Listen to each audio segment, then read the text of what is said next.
Welcome to PN National Public School online classes. I am your chemistry teacher Prabhakar Singh.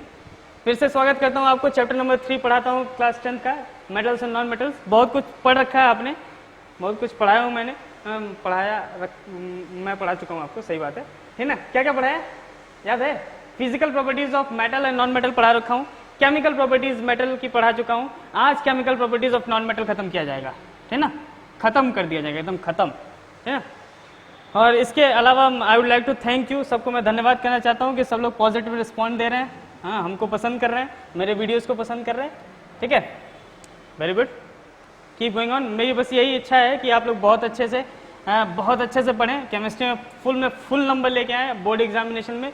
मेरा नाम रोशन होगा, school का नाम रोशन होगा, अपने स्कूल का नाम रोशन होगा, ठीक ना।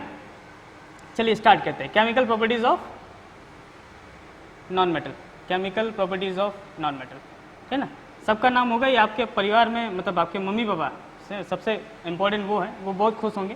Chemical properties of non metal, है ना।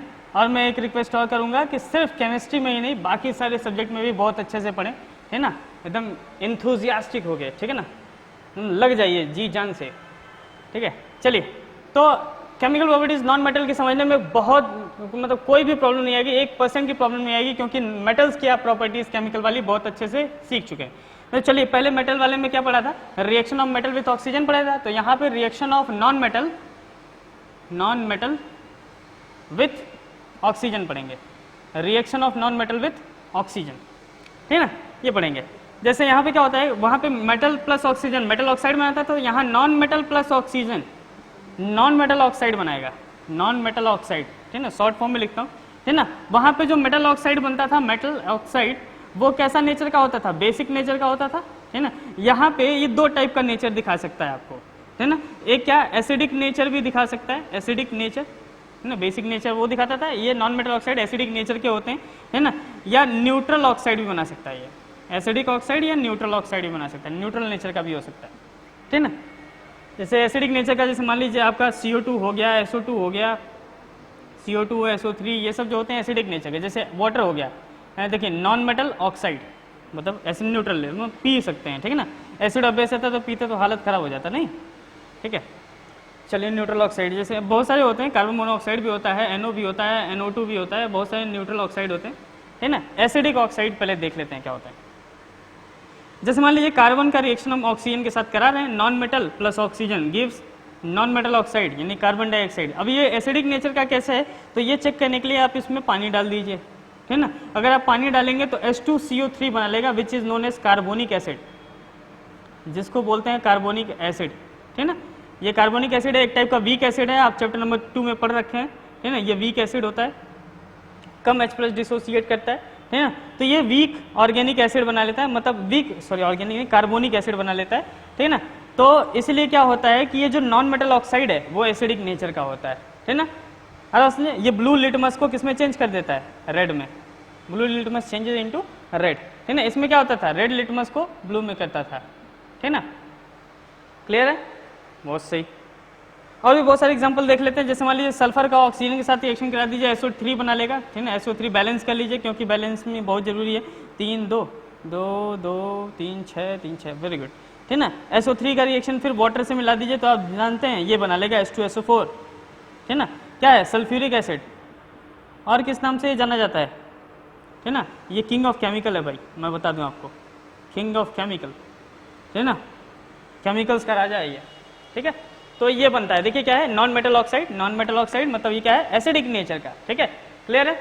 चलिए स्टार्ट करते हैं अब अपना न्यूट्रल ऑक्साइड भी देख लेते हैं। न्यूट्रल ऑक्साइड जैसे मान लीजिए हाइड्रोजन है, वाटर के साथ रिएक्शन हुआ, H2O बना है जो कि न्यूट्रल है ना, non metal oxygen, neutral oxide, ठीक है।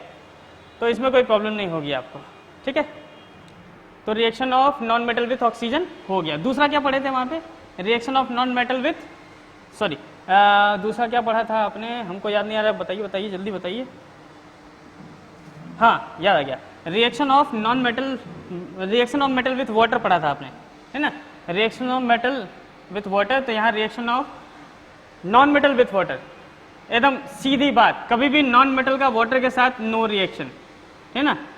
अरे बात समझे, कोई भी नॉन मेटल दे दे, कार्बन ऑक्स, इसके साथ रिएक्शन सीधे लिख के आइए, नो रिएक्शन, कोई रिएक्शन नहीं होगा। कोई भी नॉन मेटल वाटर के साथ रिएक्शन नहीं करता है, नो रिएक्शन, ठीक है। दूसरा वाला भी पॉइंट खत्म, ठीक है। तीसरा, reaction of non metal with dilute acid group, है ना, डाइल्यूट एसिड। तीसरा ये था डाइल्यूट एसिड से मेटल क्या करते थे कि इसके साथ रिएक्ट करके, मेटल एसिड के साथ रिएक्ट करके हाइड्रोजन गैस लिबरेट करते थे। इसमें भी अगर मान लीजिए नॉन मेटल कोई आ जाता है और कोई एसिड आ जाता है तो इसमें सीधे लिख के आइए नो रिएक्शन, कोई हाइड्रोजन गैस नहीं लिबरेट होगी, ठीक है ना। रीज़न बहुत साफ है, आप एक्टिविटी सीरीज में अगर आप देखते हैं तो वहाँ कोई भी नॉन मेटल नहीं आता है, ठीक है ना। एक्टिविटी सीरीज में अगर मैं याद करवाया था आपको, please stop calling me A zebra, instead try learning how copper save gold, तो उसमें आपने ध्यान दिया होगा सब के सब मेटल थे, हाइड्रोजन भी था। अब देखिए पीछे जो मेटल वाले अब रिएक्शन देखे हैं, जैसे मान लीजिए जिंक है और किसके साथ रिएक्शन कर रहा है, HCl के साथ, तो Zn मतलब ZnCl2 प्लस H2 बना ले रहा है। तो ध्यान से देखिए एक टाइप का डिस्प्लेसमेंट रिएक्शन है, हाइड्रोजन को हटा रहा है तो हाइड्रोजन को हटा रहा है ना, डिस्प्लेसमेंट रिएक्शन। तो ये मेटल था तो डिस्प्लेस कर पाता है, लेकिन नॉन मेटल है तो डिस्प्लेस नहीं कर पाएगा, इसलिए नो रिएक्शन, ठीक है। तीसरा काम खत्म। चौथा क्या था? चौथा मुझे याद नहीं आ रहा है, चौथा क्या था यार? हाँ ठीक है, याद आ गया। Reaction of non metal with hydrogen chlorine, 6 उसमें थे शायद, तो 6 इसमें भी होंगे। एक तो किससे हो गया? ऑक्सीजन से, वाटर से, डाइल्यूट एसिड से, फिर आपका ये मैं बताने जा रहा हूँ हाइड्रोजन से, है ना। हाइड्रोजन से बताने के बाद मैं बताऊंगा आपको क्लोरीन से, और क्लोरीन 5 हो जाएगा, और छठवां मेटल सॉल्ट, ठीक है। 6 इसमें भी हैं, ठीक है। तो हाइड्रोजन से देखते हैं, तो हाइड्रोजन से ये रिएक्शन देता है ना, लेकिन रिएक्शन जो देता है वो अंडर डिफरेंट कंडीशन देता है, मतलब कुछ ना कुछ कंडीशन रख देता है, उसके बाद से ये रिएक्शन देता है अंडर डिफरेंट कंडीशन। जैसे मान लीजिए नॉन मेटल कोई भी, जैसे आप नॉन मेटल ले लें, नॉन मेटल बहुत सारे ले लेते हैं, ठीक है ना। जैसे मान लीजिए H2 है और O2 है, ठीक है ना। ये क्या बनेगा? हाइड्रोजन जो है वो ऑक्सीजन के साथ रिएक्शन किया, ठीक है, सॉरी ऑक्सीजन जो है वो हाइड्रोजन के साथ रिएक्शन किया। मैं क्या करवा रहा हूँ, किसी भी नॉन मेटल का हाइड्रोजन के साथ रिएक्शन, तो नॉन मेटल ऑक्सीजन और हाइड्रोजन के साथ रिएक्शन, तो ये वाटर बनाएगा, आपको पता है, लेकिन आसानी से थोड़ी बनाता है, आपको कुछ ना कुछ कंडीशन यानी कि इलेक्ट्रिसिटी पास करानी पड़ती है, तब जाके ये रिएक्शन होता है। यानी किसी भी नॉन मेटल का हाइड्रोजन के साथ रिएक्शन करेंगे तो कुछ ना कुछ आपको कंडीशन देगा। और भी एग्जांपल देख लेते हैं, जैसे मान लीजिए आपको Cl2 का रिएक्शन हाइड्रोजन के साथ कराना है, तो ये HCl बनाएगा, आपको पता है, लेकिन ये सनलाइट के प्रेजेंस में बनाएगा, है ना, सनलाइट के प्रेजेंस में HNO, ठीक है। अरे उसमें HNO से भी डिनोट करते हैं। तो reaction of non metal with hydrogen देख लिए, तो आपको समझ में आ रहा है बात, है ना। मुझे पूरी उम्मीद है आपको ये बात समझ में आ रही है, ठीक है। पांचवा, reaction of non metal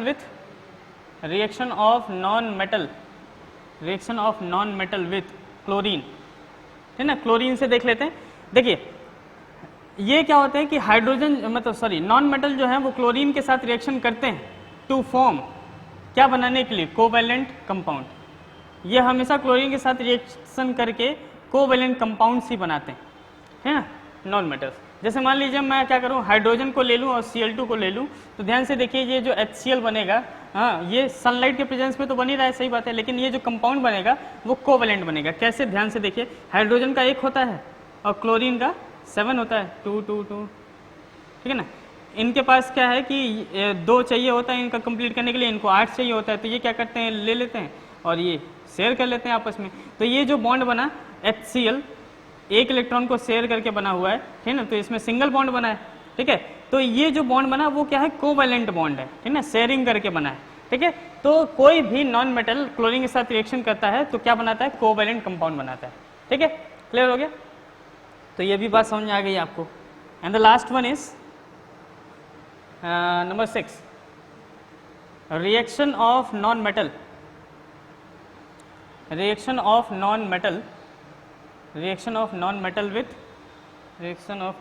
with हाँ salt of another non metal, ठीक है ना, ऐसे कुछ दे सकते। जैसे मान लीजिए मैं कहूँ कि Cl2 का रिएक्शन NaBr के साथ करा दे रहे हैं, ठीक ना, NaBr के साथ करा दे रहे हैं, तो देखिए ध्यान से Cl2 का रिएक्शन NaBr के साथ कराएंगे तो NaCl बनाएगा और Br2 को निकाल देगा, ठीक है ना, 2 मोल्स, ठीक है ना, Br2 निकल जाएगा, ठीक है, क्लियर है। अच्छा, लेकिन अगर आप उल्टा कर दीजिए, Br2 का रिएक्शन करा दीजिए NaCl के साथ, ठीक है ना, तो ये सीधा नो रिएक्शन होगा। अब देखिए ध्यान से, इसमें क्या है, इसमें भी जो मोर रिएक्टिव नॉन मेटल होगा, more reactive non metal displace करता है, displaces least reactive non metal, ठीक है, क्लियर हो रहा है बात। जो सबसे ज़्यादा रिएक्टिव नॉन मेटल होगा वो लीस्ट रिएक्टिव मेटल को डिस्प्लेस कर देगा। तो ध्यान से देखिए, क्लोरीन और मतलब आप देखिए फ्लोरीन, क्लोरीन, ब्रोमीन, आयोडीन, सबसे ज़्यादा इलेक्ट्रोनेगेटिव कैरेक्टर फ्लोरीन की, फिर क्लोरीन की, फिर ब्रोमीन की, ऐसे होते हैं ऑर्डर, है ना। तो ध्यान से देखिए, क्लोरीन सबसे ज़्यादा इलेक्ट्रोनेगेटिव है ब्रोमीन से, तो ये जल्दी से रिएक्शन देगा, है ना, यानी कि मोर रिएक्टिव है, क्लोरीन ब्रोमीन से ज़्यादा रिएक्टिव है, इसलिए क्या करेगा, जल्दी से Br को हटा के अपनी प्लेस ले लेगा। लेकिन इस केस में ब्रोमीन क्लोरीन से ज़्यादा रिएक्टिव ना होने के कारण ये इसको डिस्प्लेस नहीं कर पाता है, ये छोड़ के जाना ही नहीं चाहता है NO को, ठीक है ना, अरे उसमें, तो इसलिए क्या होगा आपका यहाँ पे नो रिएक्शन होगा और यहाँ पे रिएक्शन हो जाएगा। दैट मीन्स आप more reactive non metal displace करता है लीस्ट रिएक्टिव नॉन मेटल्स को, ठीक है। तो ये chemical properties of non metals खत्म हो गए, ठीक है, क्लियर है, वेरी गुड। आगे देखते हैं,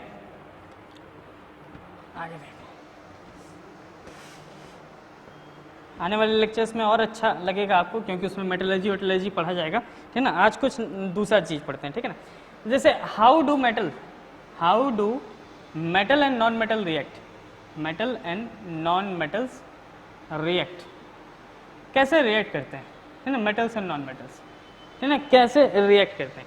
जैसे मान लीजिए ये क्या होता है ना कि जो मेटल्स होते हैं, जनरली मेटल्स, वो क्या करते हैं, अपने इलेक्ट्रॉन्स को लूज कर देते हैं। जैसे सोडियम है, वो अपना इलेक्ट्रॉन लूज कर देगा, पॉजिटिव आयन बना लेंगे, ठीक है ना, मेटल्स की प्रॉपर्टी है। क्लोरीन देखिए, क्लोरीन Cl, ये क्या करेगा, इलेक्ट्रॉन ले लेगा, जो वो दिया रहेगा उस इलेक्ट्रॉन को लेके क्लोरीन अपना स्टेबल हो जाएगा, ठीक है ना।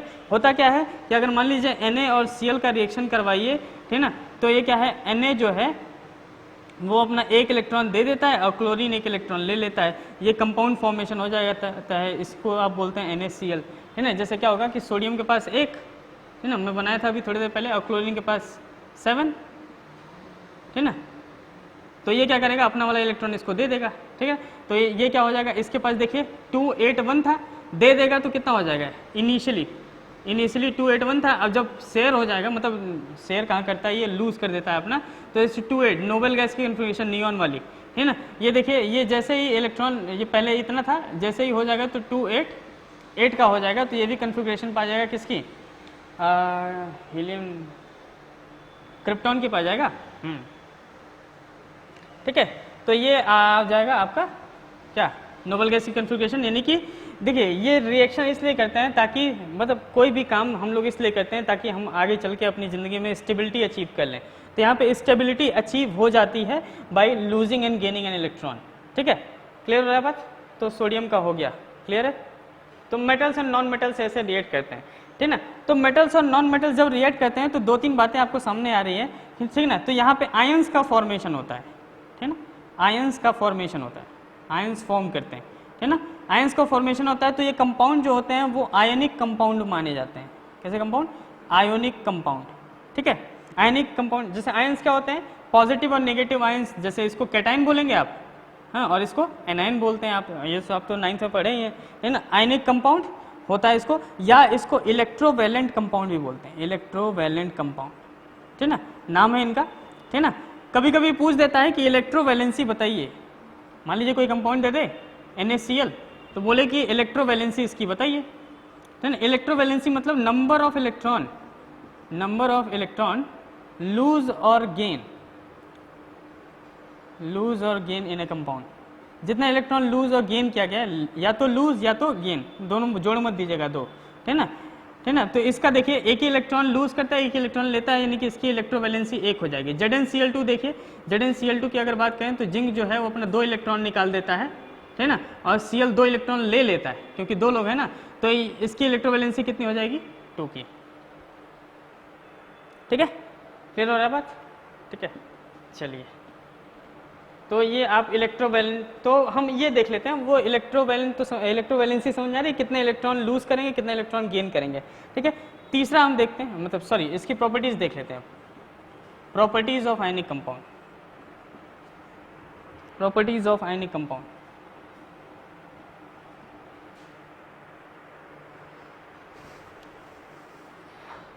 पहला आयनिक कंपाउंड की प्रॉपर्टीज क्या है कि दे हैव आयंस।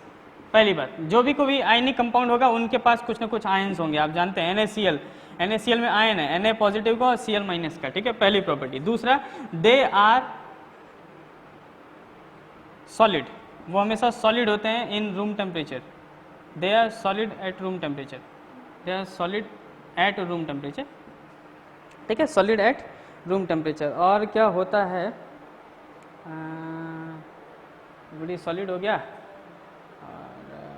और हमको याद क्यों नहीं आ रहा है, सॉलिड रूम टेम्परेचर पे होते हैं, क्रिस्टलाइन होते हैं, ठीक है। तीसरा, they are crystalline, they are crystalline in nature, crystalline in nature, nature में क्रिस्टलाइन होते हैं। कैसे, देखिए ध्यान से, क्रिस्टल बनाते हैं। अगर इनका एक्सरेज निकालेंगे तो जैसे NaCl का अगर कंपाउंड है तो Na जो पॉजिटिव है वो अपने कई Cl माइनस को घेरे रखेगा, कई Cl माइनस को, कई Cl माइनस को, Cl माइनस को, Cl माइनस को, और ऐसे ही Cl माइनस जो है वो कई सारे Na को घेरा रखेगा अपने पास, Na, ठीक है। अरे तो ऐसा स्ट्रक्चर जो बनता है उसको आप लैटिस बोलते हैं, ठीक है ना, लैटिस।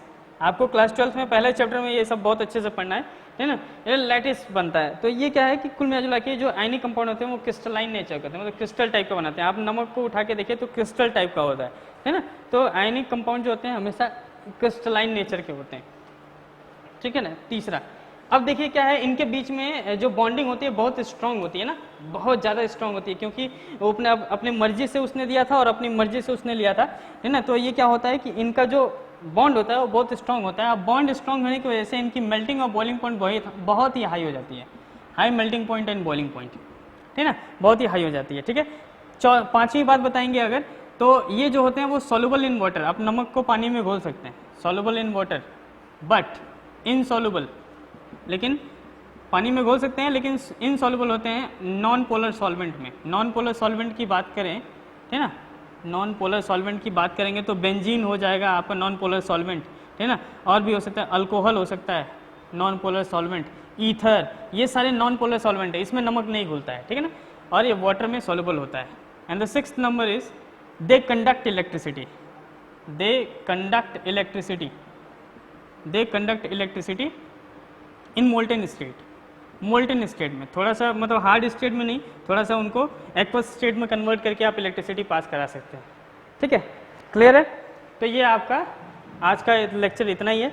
अगले लेक्चर में हम बहुत चीज़ पढ़ेंगे, जैसे मेटलर्जी पढ़ेंगे, मेटलर्जी कैसे हम मतलब माइंस से निकाल के हम ओर बना, मतलब ओर से आप मिनरल्स, इंपॉर्टेंट मिनरल्स निकालते हैं, मेटलर्जी पढ़ेंगे।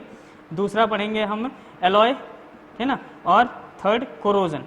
ये तीन चीज़ें पढ़नी है हमको, ठीक है। तब तो अच्छे से पढ़ते रहिए, ठीक है। आपको अच्छा लगा अच्छे से कमेंट करिए, लाइक करिए, सब्सक्राइब कीजिए, नोट्स आपको डिस्क्रिप्शन में मिल जाएंगे। Thank you.